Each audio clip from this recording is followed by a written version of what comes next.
राम नारायण राम. सरकारने प्रत्येक शाळेत ध्यान मेडिटेशन बंधनकारक केले पाहिजे. ध्यान केल्याने माणसाला आर्थिक लाभही होतो. युवकांनी याचे महत्त्व समजून घेतले पाहिजे आणि इतरांनाही ध्यानाचे फायदे समजावून सांगितले पाहिजेत. माणूस अनेक वेळा स्वतःला खूप असहाय आणि मजबूर समजतो.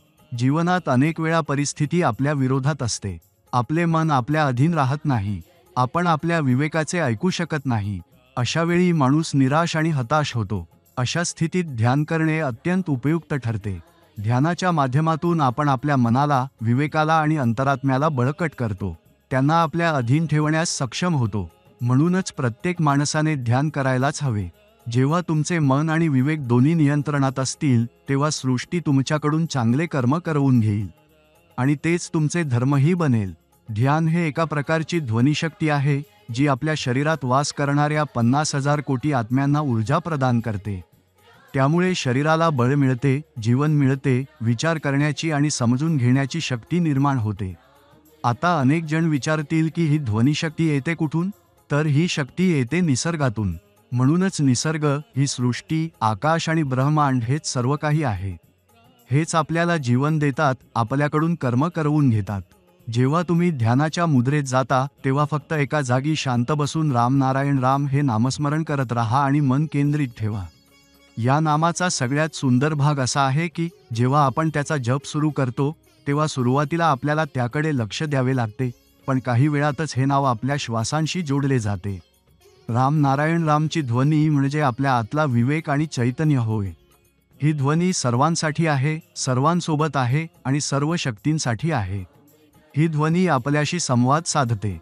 आपण जेव्हा याला हाक मारतो, तेव्हा ही ध्वनी आपल्याला उत्तर देते.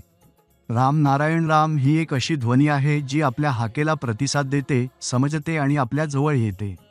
ती आपल्या सर्व कार्यांना पूर्ण करते. आपण माणसे विचार करतो, संकल्प करतो, तत्त्व स्वीकारतो, पण कर्म राम नारायण राम आपल्याकडून करवून घेतात. आपण जे काही कर्म करतो किंवा जे काही चिंतन करतो, त्याचे मूळ आधार राम नारायण राम हाच आहे. हे प्रत्येक जागेत, प्रत्येक कणात समाविष्ट आहेत. या राम शिवाय या जगात काहीच नाही. इथे फक्त एकच धर्म असावा, जीवधर्म. पृथ्वीवरचे धर्म हे सर्व मानवांनी निर्माण केलेले आहेत, ते सत्य नाहीत. आपण निसर्गाच्या नियमांनाच मान्य केले पाहिजे. तेच सर्वस्व आहे. खरं तर आज आपण सर्वजण मार्गभ्रष्ट झालेले आहोत. आपण कुठून आलो, कुठे जायचं आहे, जीवनात काय करायचं आहे, जीवनाचा उद्देश काय आहे, हे सर्व प्रश्न कुठेतरी हरवले आहेत. आज आपण स्वतःवर लक्ष केंद्रित करू शकत नाही. आपल्याला हेच ठरवता येत नाही की आयुष्यात काय करायचं आहे. म्हणून या सर्व निरर्थक विचारांपासून मन हटवून फक्त आपल्या विवेकाचे ऐका आणि ध्यान करा. आपल्या महागुरुजींनी दिलेला बीजमंत्र राम नारायण राम सर्वांना जीवन देणारा आहे.